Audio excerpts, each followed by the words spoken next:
Hey, this is Raise Radio, the holistic wisdom podcast for awakening women that weaves food and nutrition, traditional wisdom, spiritual expansion so that you can feel your best body, mind, and soul.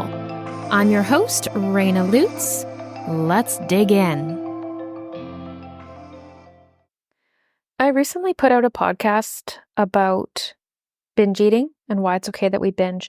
The reason I did that is because in the nutrition and wellness world, there's a lot of shame around making mistakes and learning. And I wanted to give a permission slip for people to have the relapse, have the mistake. That's how we figure shit out.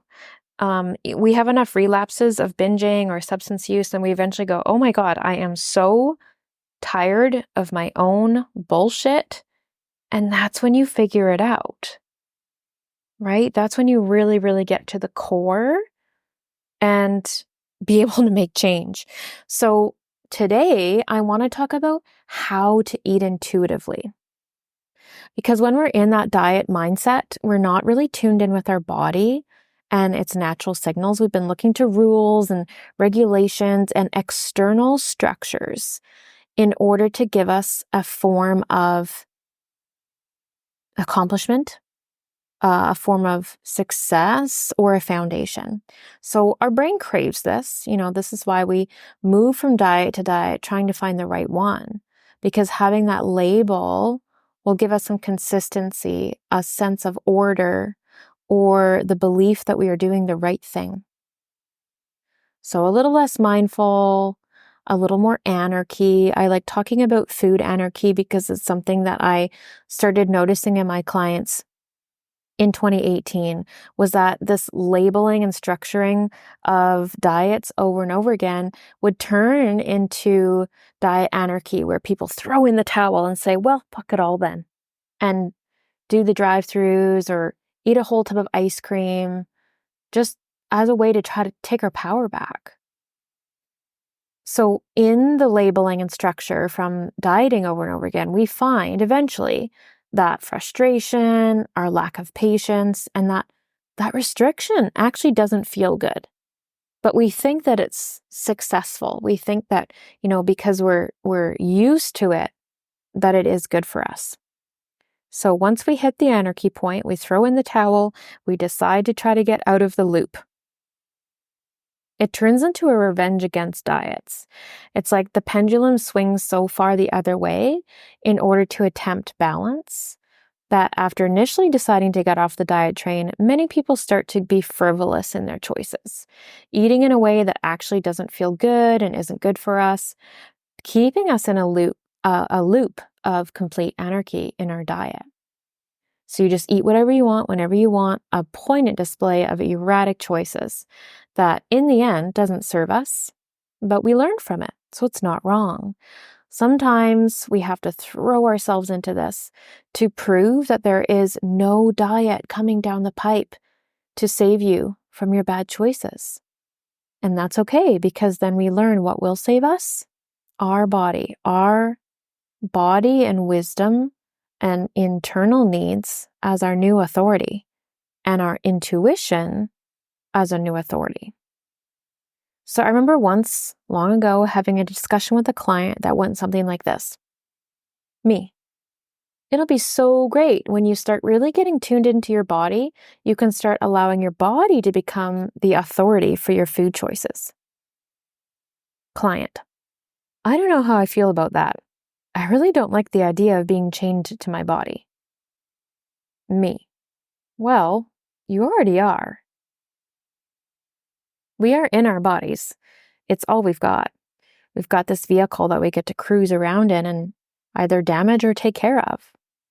And if we allow diets and marketing to take over our thoughts and our actions, we've given away our power. When you follow a diet, you are giving away your power. And when you are in your body and tuned to its signals and eating mindfully, you reclaim your power and you become powerful. You'll be equipped to make more food and nutrition decisions based on rational logics, ethics, and your feelings rather than the latest trend. So here's how to take your power back. Eating intuitively is not about developing discipline over your food choices, but mastering control of your mind's cravings by learning them and learning to what the body wants. The goal is achieved by non-judgmentally studying and understanding your own thinking patterns, emotional moods, and appetites. By eating with a clear head and awareness, one will be prevented from overeating, undereating, or consuming health-damaging foods. And I'm going to add consuming health-damaging foods on a regular basis, because I've been a holistic nutritionist since 2012, and I still consume health-damaging foods. Not on a daily, but I do. I'm not perfect. So here's how to actually do it. The simple point of eating mindfully is to know each bite, to fully, truly enjoy each bite as you take it. At first, it is really difficult to pay attention this way. At first, you're going to notice all the thoughts in your head telling you, why are you doing this? Let's go back to the normal way of eating. Being this aware is annoying. I don't want to do this anymore. But we're coming back. It's just like a meditation practice. We're watching the thoughts, we're coming back. We're watching the food thoughts, we're coming back. To enjoy the sensations fully, become aware of the food in every stage of its part in your meal. So before you even eat, look at the food, notice the aroma. And then when you finally take a forkful, notice how the food feels in your mouth before chewing. Then notice how the food feels in your mouth during chewing. Chew to a paste and notice how the flavors change or become stronger. You're also going to notice the constant urge to swallow before proper chewing has taken place. And we're just going to allow ourselves to have our brain tell our mouth, hey, can you swallow now? Can you swallow now? Can you swallow now? We're just going to notice that. And that's our animal brain. That's survival. It's like, get the food in, get it in. So when we have chewed enough, naturally, let it go. This practice is so strange at first, but it becomes easier with practice. And the best way to slow down is to put your fork down in between bites and notice that as you're chewing one bite, your brain is going to be getting that fork, gathering the next bite before you have even swallowed the first one. So then, as the practice continues, as we work through our meal this way, we're going to notice our body's cues. How full am I? Am I bloated? What did I eat or how did I eat that could have maybe had made me feel this way? And we're not judging ourselves. We're just learning and looking and listening and feeling. Once you discover the way certain foods make you feel, you'll enjoy slowing down and coming to the table. And this will change your relationship with food for the better. Notice your body's response to the food and slow down. It takes 20 minutes for the message of I'm full to reach the brain from the stomach.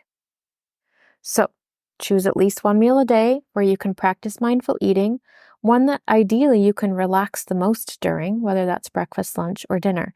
Of course, you can do mindful eating with your snacks as well. Is intuitive eating at the core a little bit anarchist? I think so, but it's on your terms.